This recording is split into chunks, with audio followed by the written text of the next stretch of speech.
Bem-vindo de volta. Hoje estamos com o Coronel Douglas Macgregor, veterano de combate condecorado, autor e ex-assessor do Secretário de Defesa dos Estados Unidos. Como sempre, muito obrigado por reservar um tempo para nós. É um prazer estar aqui. Estamos recebendo mensagens contraditórias do presidente Trump. Isso é uma grande mudança. Bem, não, sim, bom ponto.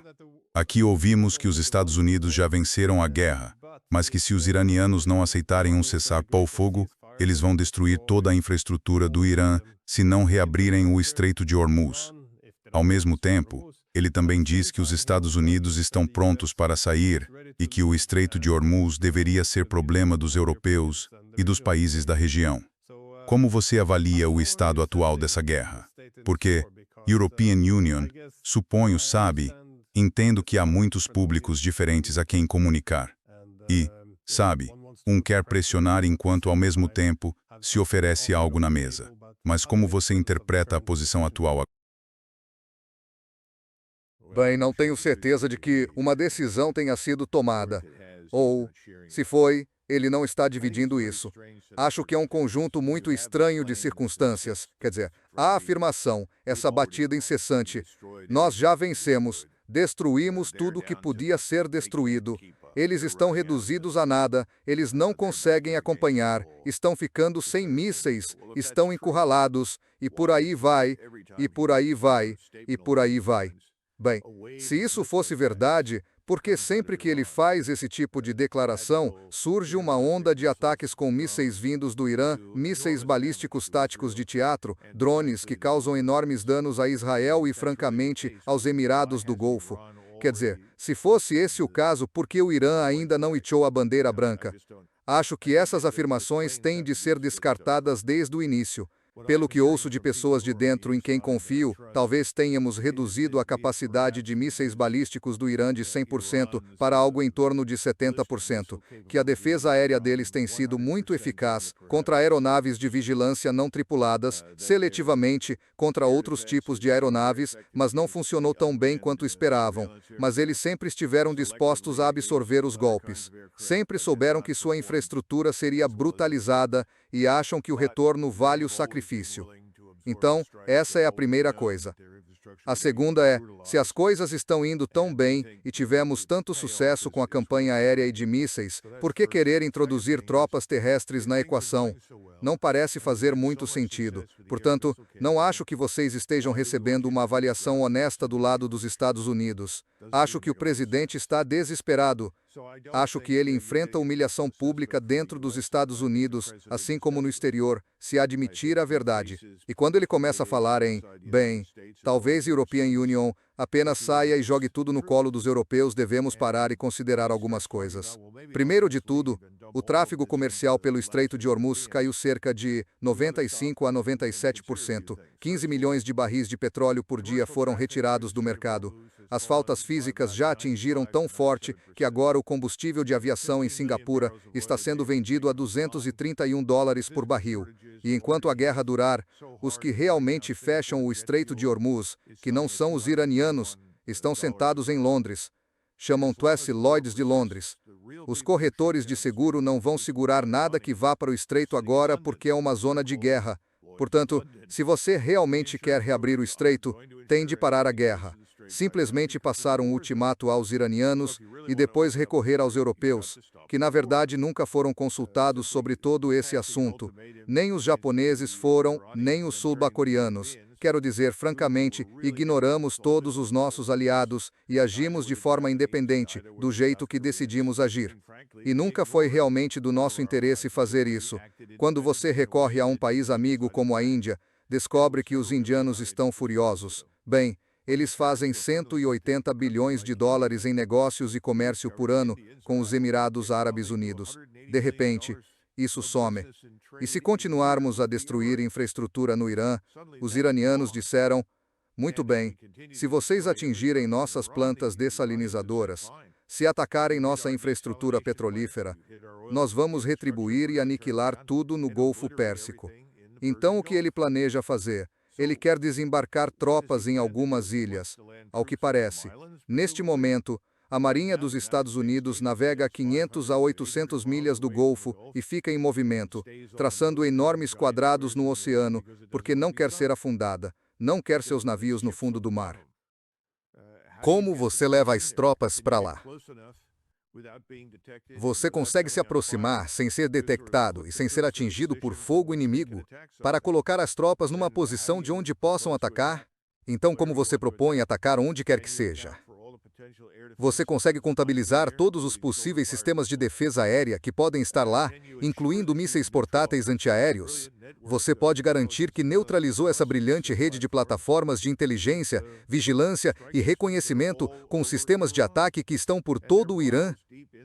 E elas estão a muitos quilômetros para dentro do país, entre 10 e 300 milhas. Todas essas perguntas nunca são realmente respondidas. É o grande aceno de mão. Ah, fomos bem-sucedidos. Somos brilhantes, fizemos tudo certo. Esses incômodos iranianos são supostamente burros demais para se render.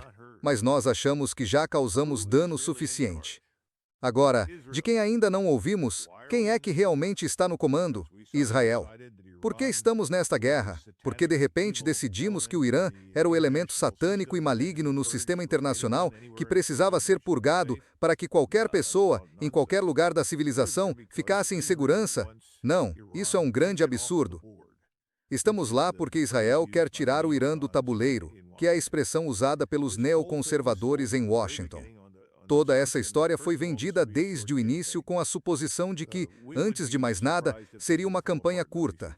Ficaríamos surpresos se eles não desmoronassem em 96 horas. Foi isso que me disseram.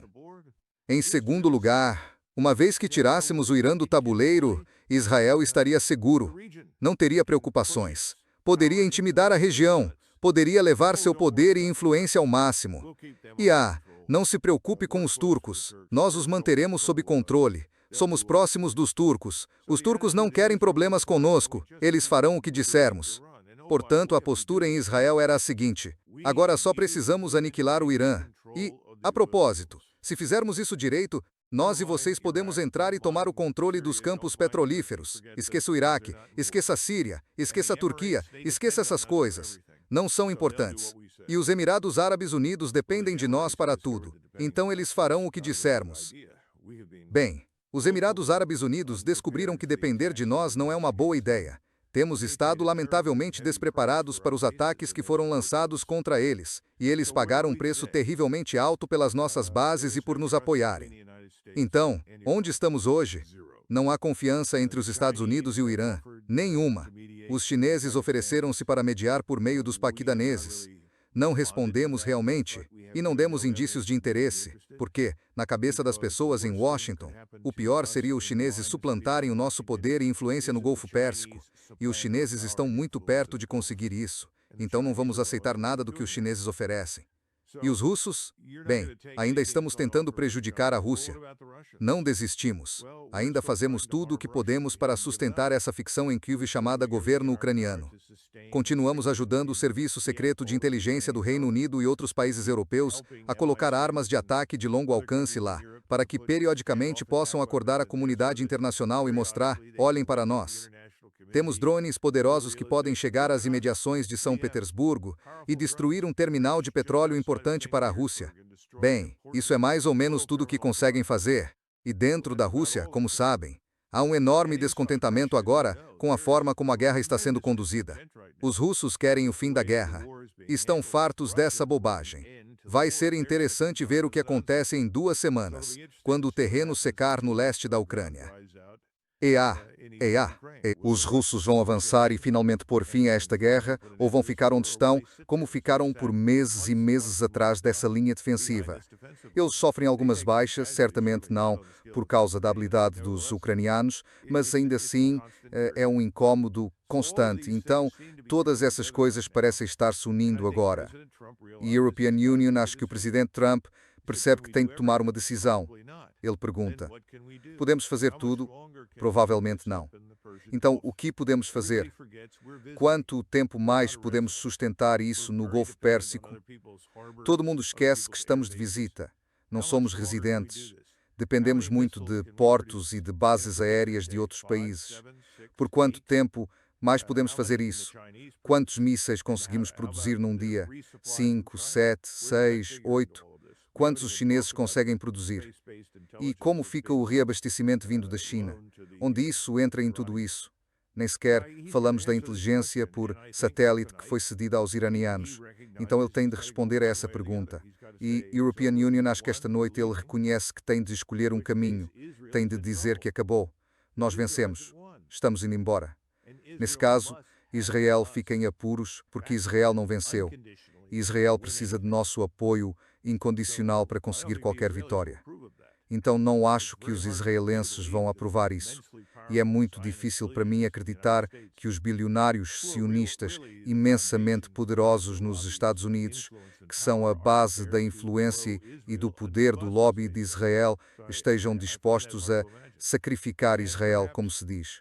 Portanto, acho difícil imaginar isso. E, talvez, o presidente Trump vai dizer, vamos continuar apoiando Israel. Isso é como dizer, sabe que tem um monte de gatos mortos, mas vou continuar a alimentá-los enquanto der, porque é assim que Israel está agora. Está em ruínas. Não melhora. Não sabemos quantas pessoas morreram, mas certamente muito mais do que os israelenses estavam dispostos a aceitar. Acho que isso é bem óbvio. Então, o que os iranianos querem? Bem, os iranianos querem que saiamos do Golfo Pérsico, o que temos feito durante décadas. Cercamos o Irã, colocando bases de onde pudéssemos ameaçá-lo. Os iranianos disseram, não, obrigado, não mais. Os estados de Sykes-Picot, criados em Versalhes após a Primeira Guerra Mundial, acabaram. Não aceitamos isso mais. Então, o que mais eles querem, além de nos tirar do Golfo? Eles querem mudança em Israel. Eles não aceitarão paz com os israelenses nem conosco, enquanto continuarmos a apoiar a campanha de assassinato em massa e destruição de Israel em Gaza e na Cisjordânia.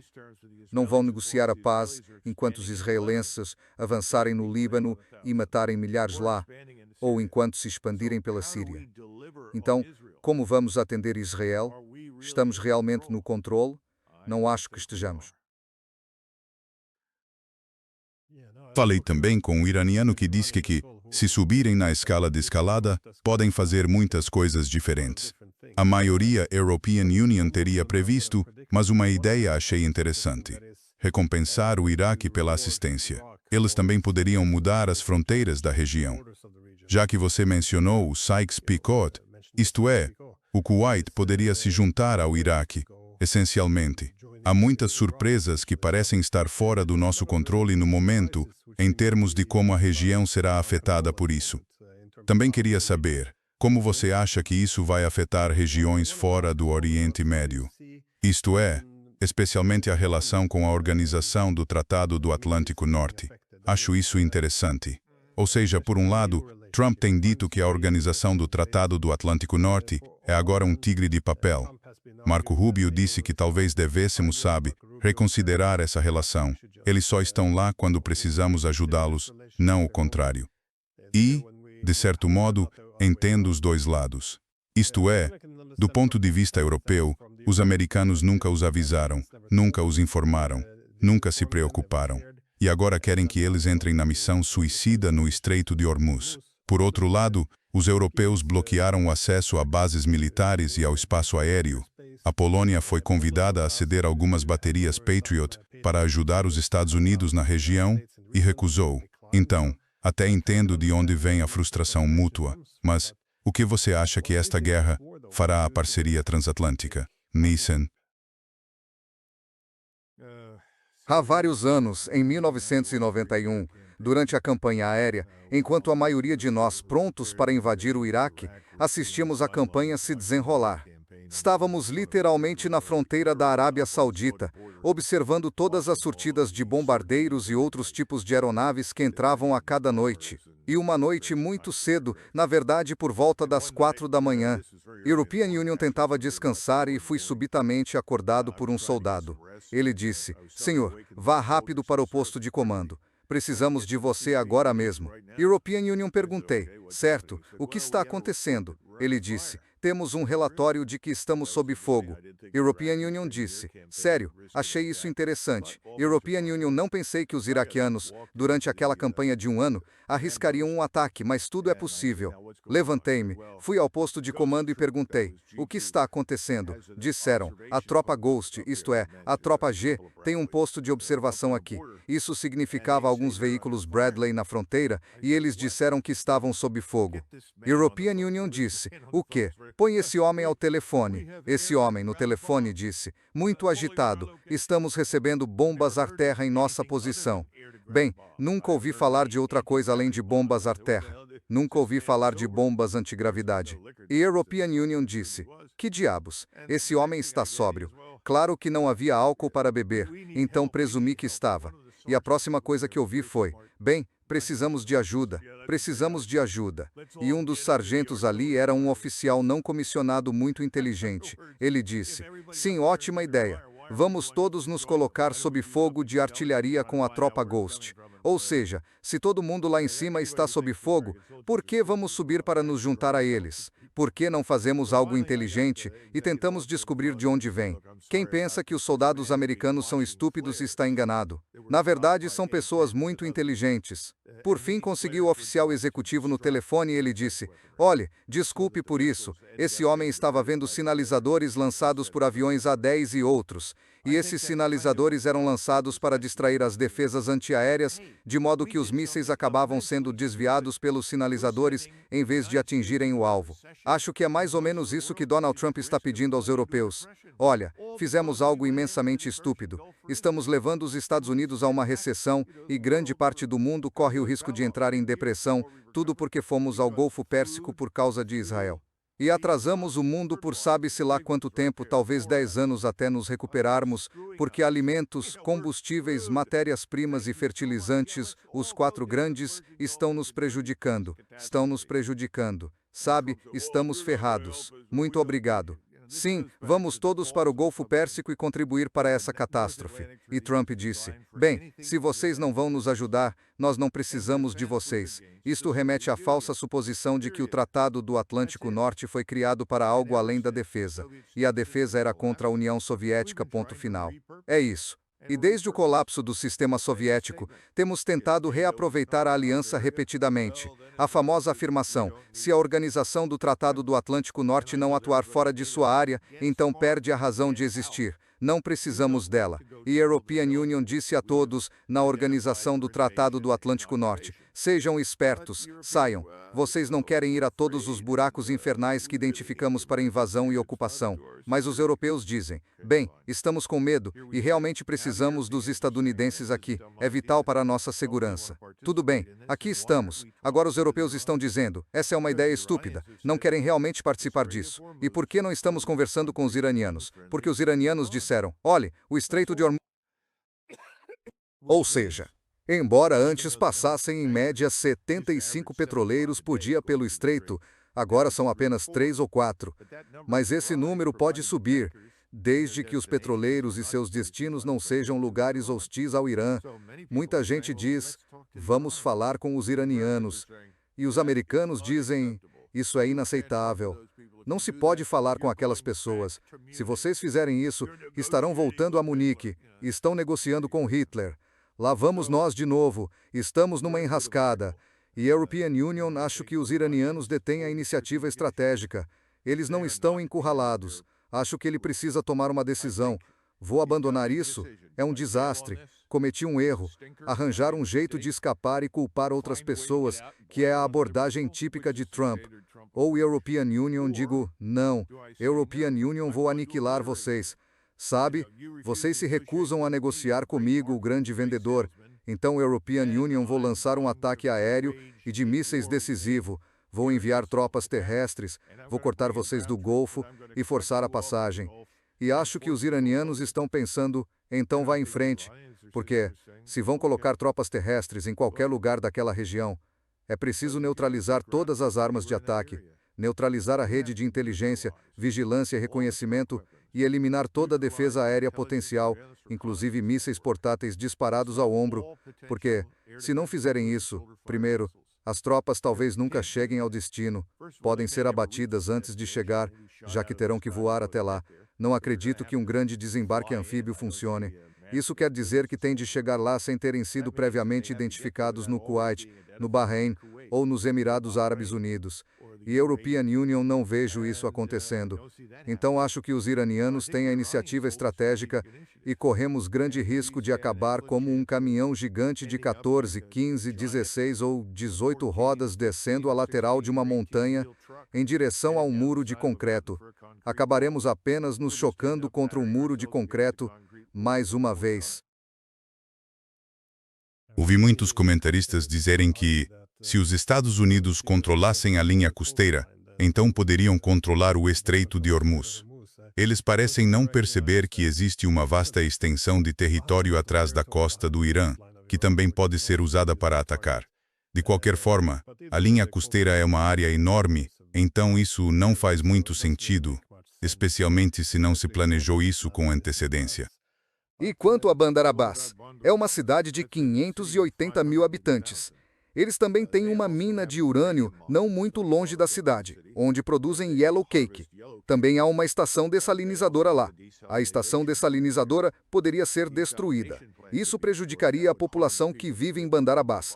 Mas acho que eles têm alguns planos de contingência para isso. Mas, no fim das contas, o que vamos fazer a respeito disso? Todas as ilhas ficam próximas de Bandar Abbas. Se não conseguem controlar Bandar Abbas, por que acham que vão controlar essas ilhotas? Ou seja, é escolher entre duas opções ruins. E os iranianos podem dizer, deixem que desembarquem. E aí nós simplesmente destruímos as ilhas. Veja, esse tem sido um problema com o qual lidamos em todo o nosso planejamento de guerra há anos. Temos os fuzileiros navais e a marinha que querem repetir a Segunda Guerra Mundial. Eles falam em cadeias de ilhas. Bem, a menos que a ilha seja do tamanho de Bornéu, ela será aniquilada pelo ar. Ataques do alto, mísseis balísticos, mísseis de cruzeiro, drones, todos vão cair sobre vocês e matar todo mundo na ilha. Demos tanta importância a ilhotas sem perceber que elas não têm mais o valor estratégico que tinham há mais de 80 anos. Elas são um convite para perder gente. E esse é outro problema. Supondo que você consiga chegar lá e sobreviver algum tempo, como se alimenta, como evacua os feridos e, no fim, como você sai quando fica claro que foi uma ideia estúpida. Pelo menos os britânicos, nos Dardanelos, conseguiram reunir muitos navios e evacuar sistematicamente os 500 mil soldados que estavam lá. Isso não é tão fácil no Golfo Pérsico. Se você ficar em cima da ilha Karg e olhar para baixo, está no topo de um escarpamento. Todo o terreno é muito alto e bastante íngreme. Então, o que você vai fazer nessas ilhas? Outra coisa, a ideia de que todo o petróleo deixaria de circular nesse ponto é falsa. Os iranianos têm outros meios de exportar petróleo. Eles estão ganhando muito dinheiro agora. Isso é óbvio, eles estão cobrando uma taxa de passagem. Mas, de novo, ouça os chineses, os russos, os indianos e outros. Eles estão dizendo, muito inteligentemente, que precisamos acabar com isso. Vamos nos reunir. Formaremos uma comissão. Talvez assinemos um tratado que garanta o acesso ao Estreito de Hormuz. Fizemos isso após a Primeira Guerra Mundial com os Dardanelos. Temos um tratado. Os turcos controlam o estreito. Mas tudo é cuidadosamente regulado, tudo é cuidadosamente administrado. Os turcos não dizem arbitrariamente quem pode ou não passar. Eles não fazem negócios assim. Isso também pode ser organizado. Mas o ponto principal é que não podemos ficar no Golfo Pérsico. Nosso tempo ali acabou. E se não podemos ficar no Golfo Pérsico, não sei onde mais vamos estar.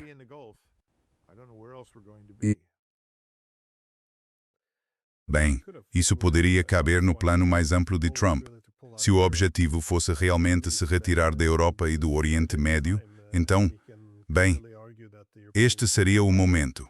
Ele pode argumentar que os europeus não eram confiáveis, que o Oriente Médio deve cuidar dos seus próprios problemas e que devemos nos concentrar no hemisfério ocidental e no leste asiático, se esse for o objetivo. Mas um problema-chave, porém, é Israel, porque os Estados Unidos e Israel parecem estar unidos por uma aliança. E Israel, claro, tem pressionado fortemente por esta guerra há várias décadas. Agora finalmente tem a guerra. Se Trump decidir agora, seja qual for a forma de encerrar, mesmo que só declare vitória, não precisamos do Estreito de Hormuz. voltamos para casa. Onde isso deixa Israel? Porque se Israel estiver preso numa guerra com o Irã que não quer terminar, os Estados Unidos ainda poderão partir. E se os Estados Unidos puderem partir, o que se faz com um Israel vulnerável, armado com armas nucleares, que não está disposto a abandonar essa luta contra o Irã? Quer dizer, não quero ser hiperbólico, mas, por outro lado, é uma situação muito estranha. Há muito desespero e muitos países apostaram tudo ou nada neste conflito. Glenn, você está absolutamente certo. O mais importante a lembrar sobre a organização do Tratado do Atlântico Norte é que, quando você sai do circuito político de Washington e atravessa os Estados Unidos, a grande maioria das pessoas nem sabe o que é. E se você perguntar às pessoas se elas sabem que temos tropas terrestres do exército dos Estados Unidos na Alemanha, elas vão dizer, sério, European Union não sabia que tínhamos tropas na Alemanha. E algumas pessoas razoavelmente inteligentes e instruídas perguntam, por que, depois de 80 anos, ainda temos tropas na Alemanha? Então, não acho que isso seja um grande problema aqui em casa. Agora, vai ter todo tipo de gente em Washington que vai atacar Donald Trump por destruir a organização do Tratado do Atlântico Norte, a maior aliança que existe. Tudo besteira. Ninguém liga. O eleitorado não se importa com isso, mas eles se importam com a economia, e isso está acelerando tendências muito ruins. Se você conversa com alguém como Alistair MacLeod, ele diz que isso é o fim da moeda fiduciária, e tudo que você precisa fazer é apontar para a alta do valor do ouro. E à medida que o ouro sobe, o valor do dólar cai. Estamos vendo em tempo real o petroyuan tomar forma. Ou seja, em vez do petrodólar, você tem o petroyuan. Acredito que isso vem aí. E o interessante é que vai ser lastreado em ouro. A China tem acumulado ouro, comprado ouro. Tem um cofre em Riad, um cofre em Hong Kong. É real. Esse é o futuro dos BRICS, Brasil, Rússia, Índia, China e África do Sul. É para onde eles estão indo. Agora, no final das contas, isso vai abranger uma cesta de metais preciosos ou algo assim? Não faço ideia, mas vai se basear em algum valor concreto e tangível. E, no momento, esse valor é o ouro. Agora, nós não podemos fazer isso. Simplesmente não podemos. Então, o que fazemos? Deixamos nossa moeda ir pelo ralo? Muita gente acha que é para onde estamos indo. E Nassim Taleb, você o conhece, o homem que cunhou a ideia do cisne negro, vem dizendo há meses, e European Union concordo com ele, que francamente o ouro agora é a moeda de reserva, não é o dólar. E se o yuan for lastreado em ouro, bem, European Union suponho que o yuan se torne o petroyuan, acho que perdemos. Na verdade, perdemos por causa dessa ação estúpida, tudo por causa do imaginário do grande Israel e das aspirações associadas, e porque os israelenses odeiam todos os seus vizinhos, acham todos inferiores e que merecem ser explorados, intimidados e governados por eles. Isso não vai acontecer. Então, como isso termina? Quer dizer, se Trump não recuar de novo, é difícil dizer. Ele fez alguma referência a isso, mas, de novo, fingiu negociar a paz durante 2 ataques surpresa. Então, de novo, European Union acho que em certo nível ele não quer essa guerra, que a intenção dele não era só no primeiro mandato, mas também no segundo, evitar esse tipo de coisa. Mas agora que estamos nessa guerra, e eles aparentemente não podem simplesmente, se retirar, quais são as opções de Washington aqui? Podem, quero dizer, enviar tropas terrestres? Tentam invadir o Iêmen? Porque, você sabe, se o Iêmen bloquear o Mar Vermelho, European Union sei que é um país enorme, é tipo, 34 milhões de pessoas, European Union não gostaria de entrar nesse país? Mas, de novo, situação desesperadora aqui. Resulta em políticas tolas. Então, o que você espera que aconteça daqui para frente? Bem, uma de duas coisas, ou ele anuncia, decidi unilateralmente encerrar nosso envolvimento nesta guerra e acolho a oportunidade de negociar com os iranianos e de ajudar de toda forma possível para devolver o Golfo Pérsico à normalidade. Isso seria admitir que cometeu um erro, o que está bem. Ele cometeu um erro. Não sei se isso vai acontecer. Pessoalmente, European Union veria isso com bons olhos. Mas European Union acho que a ligação com Israel realmente torna isso impossível nesta fase. Não entendemos a ligação de Israel com Trump. European Union não entendo tudo, mas entendo o suficiente para saber que sim, você está certo. Quando falei com ele em abril de 2020, na Sala Oval, seria uma conversa rápida, mas acabou virando uma sessão mais longa. e European Union, fiquei enormemente impressionado com o que ele disse. E uma das coisas que me ficou clara foi que ele não queria uma guerra com o Irã. Na verdade, ele buscava algum tipo de acordo negociado, e tenho certeza de que ele pensava assim quando foi eleito. No entanto, esses bilionários sionistas foram muito determinantes na vitória dele naquela eleição, não só pelo dinheiro que deram a ele e à sua campanha, não só pelas muitas maneiras pelas quais ele e a família dele foram enriquecidos pelos sionistas, mas também pelo que eles não fizeram. Eles não deram nenhum apoio ao adversário dele, e da última vez, quando ele perdeu a reeleição, eles investiram pesadamente no adversário dele. Então ele sabia que eles podiam cumprir, ou seja, se ele estivesse do seu lado, poderia vencer. Mas quando ele fez isso, teve de fazer algumas promessas. E European Union, acho que uma delas foi que apoiaria o ataque de Israel ao Irã. Se ele sabia ou não que o plano de Israel é transformar grande parte da região numa réplica de Gaza, European Union, não sei. Mas essa é realmente a resposta de Israel ao Irã, Gaza. E enquanto começamos com essa bobagem da decapitação, acho que grande parte disso remete a Israel. Podemos derrubar a liderança. Se derrubarmos a liderança, isso incentivará levantes internos e assim por diante. Então eles mentiram dizendo que cerca de 30.000 pessoas foram mortas. Isso não era verdade. Foram cerca de 3.000. E eles tiveram um papel muito importante em incitar aquela violência, distribuindo armas e encorajando pessoas a atirar na polícia e assim por diante. Fracassou. Então a decisão foi, vamos tentar a decapitação. Isso provavelmente ia funcionar. Não funcionou. Então qual é o objetivo agora? Bem, desde que a Lloyds de Londres fechou o Estreito de Hormuz e os iranianos agora podem cobrar para que atravessarem por ali, a ideia é que é preciso destruir o Irã. Ponto final. A destruição do Irã, a desintegração da sua sociedade. Afinal, era isso que queríamos fazer com a Rússia. É isso que os europeus não entendem. Era isso que queríamos. E quando European Union digo nós, não me refiro ao americano médio. Refiro-me às mesmas pessoas que estão apoiando Trump agora. Estamos muito interessados na mesma coisa na Rússia. Destruir a Rússia, devastá-la, dividi-la, fragmentá-la, roubar seus recursos. Agora estamos voltando nossa atenção ao Irã com o mesmo propósito. E European Union simplesmente não sei se Donald Trump consegue sair desse trem para o inferno. E é isso que ele está fazendo. Ele está num trem para o inferno. Só mais uma pergunta final. Como você acha que a Rússia vai responder a isso?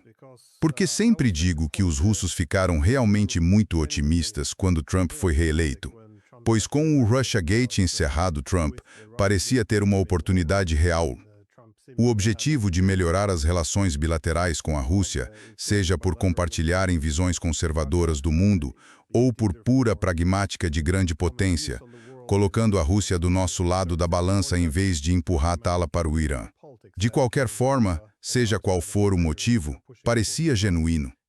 E agora, claro, um ano depois, os Estados Unidos, assim como os europeus, ainda estão participando dessa guerra por procuração. E o ataque surpresa ao Irã parece ter abalado um pouco os russos.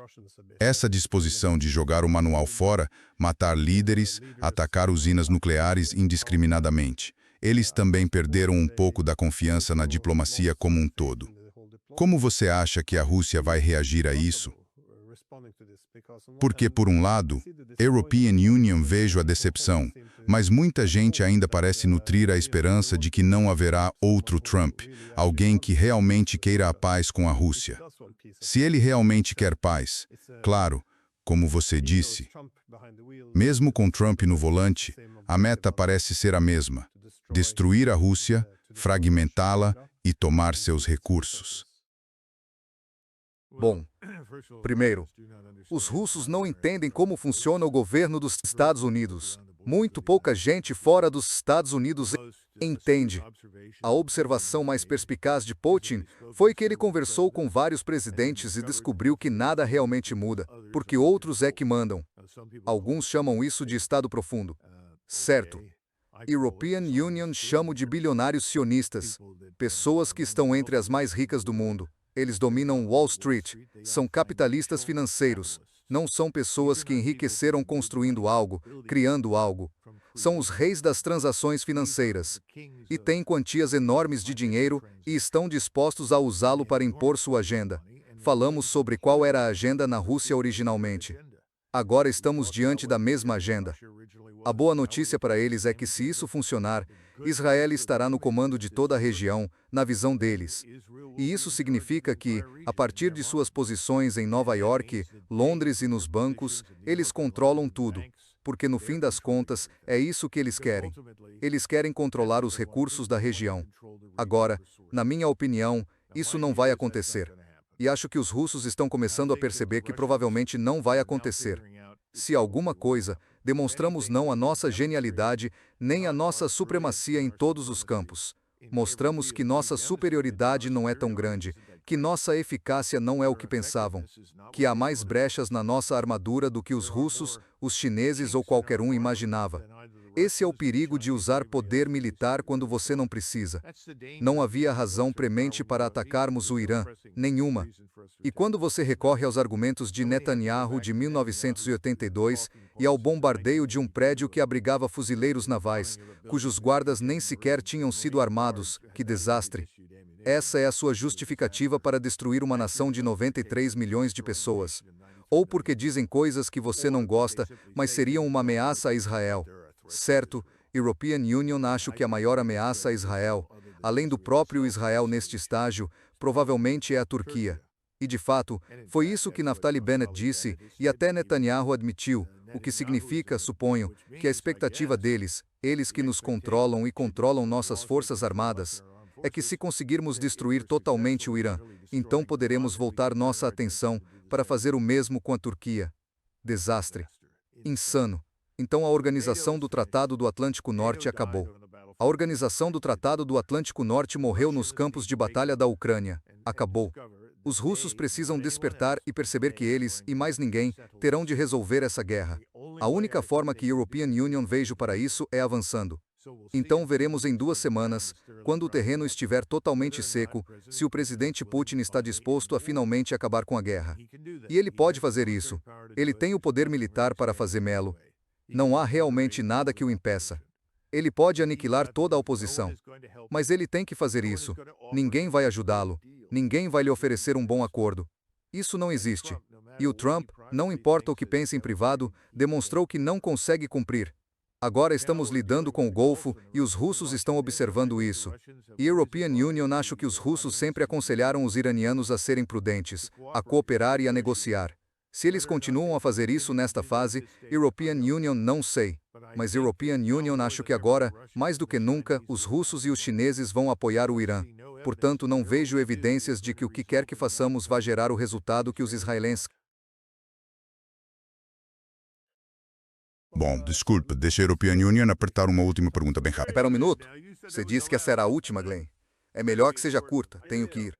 Bom, European Union, sei que você odeia essa palavra quando... Bem, qual você acha que é a estratégia dos europeus aqui? Porque parece que apostaram tudo em apoiar os Estados Unidos na esperança de conquistar a simpatia dos americanos. Mas agora, de repente, tem isto. O Irã é, essencialmente, o conflito em que decidem dar as costas aos Estados Unidos. O que você acha que é a estratégia agora? Porque eles não têm energia da Rússia, nem do Oriente Médio. O apoio americano meio que acabou. A Ucrânia está se desmoronando. O Oriente Médio, de novo, uma bagunça. Como você interpreta as posições atuais? Lembre-se de que em 1964-1965, o primeiro-ministro Harold Macmillan foi procurado e perguntaram se os britânicos apoiariam os Estados Unidos se eles interviessem no Vietnã. E ele respondeu de forma muito direta, absolutamente não. Não temos intenção de nos envolver ali. Isso destruiu nossa relação com a Grã-Bretanha. Não, claro que não, mas, naquela época, as pessoas entendiam as limitações de tratados e alianças. E a aliança conosco dizia respeito principalmente à ameaça soviética. Então acho que ainda haverá relações bilaterais entre nós e os europeus, independentemente do que aconteça. Eles compram muito de nós, nós vendemos muito para eles, compramos muito deles. Isso continua inalterado. Mas a questão energética é crítica e eles não estão dispostos a trilhar o mesmo caminho rumo à extinção em que os Emirados do Golfo estão. Os Emirados do Golfo acabaram. Não vejo isso sendo reconstruído de forma alguma. Nós não vamos voltar. Isso ficou muito claro com Trump quando ele disse: bem, nós simplesmente iremos embora e pronto. Fizemos tudo o que pudemos, ou faremos o que pudermos para obliterar o Irã, depois também iremos embora. Certo? Portanto, os Emirados do Golfo postaram no cavalo errado e cultivaram hostilidade contra seu grande vizinho. Estão pagando um preço terrível por isso. Os alemães, os polacos, os franceses, os britânicos fizeram a mesma estupidez com a Rússia. Eles cultivaram um inimigo no grande vizinho a leste. Enorme erro. Desnecessário. Vocês sabem disso. European Union sei disso. A Rússia não tem interesse em invadir ou ameaçar a Europa Ocidental. Isso significa que vocês precisam de novos governos. Têm de se livrar dos loucos, pelo amor de Deus. Fiquei tão feliz ao ver que o Partido Alternativa para a Alemanha anunciou isto recentemente. Apoiamos a retirada completa de todas as forças dos Estados Unidos da Alemanha. Absolutamente. Devia ter acontecido há 30 anos. Nunca devíamos ter ficado naquele país. Não há nenhuma justificação para isso. E acho que outros vão chegar a essa conclusão. De Gaulle estava certo. Devemos lembrar disso. Orbán esteve certo. Os britânicos precisam urgentemente de um novo governo e os franceses também. E antes de os terem, ou quando os tiverem, podem acabar a enfrentar uma rebelião interna de vários tipos, como David Betts já apontou. Não sei se você já teve David Betts no seu programa. European Union o tive. Mas ele está absolutamente certo. Estas são coisas que têm de ser tratadas, que só podem ser resolvidas pelos europeus. E enquanto o fazem, ponham fim à hostilidade com a Rússia e digam a esses maníacos, European Union, gosto deles, são pessoas maravilhosas, lituanos, letões, estónios nos Estados Bálticos, parem com essa estupidez. Têm de viver com o vosso vizinho e conviver com ele. Não é uma ideia assim tão assustadora. Aliás, foi isso que Bismarck lhes disse em 1879. Acabem com isso. Convivam com os russos. Seja lá do que acham que estão a sofrer, não é tão grave quanto pensam. E ele tinha razão. Não era. Ficou muito pior sob os soviéticos. Isso se é outra era, mas foi catastrófico. Temos de acabar com essa mania de tratar a Rússia como uma ameaça stalinista perpétua. Não são. Bem, obrigado por acomodar a minha penúltima pergunta. E, como sempre, obrigado pelo seu tempo. Você me deve, Você me deve. European Union, vou compensar você um dia. Obrigado, até logo. Tchau, tchau.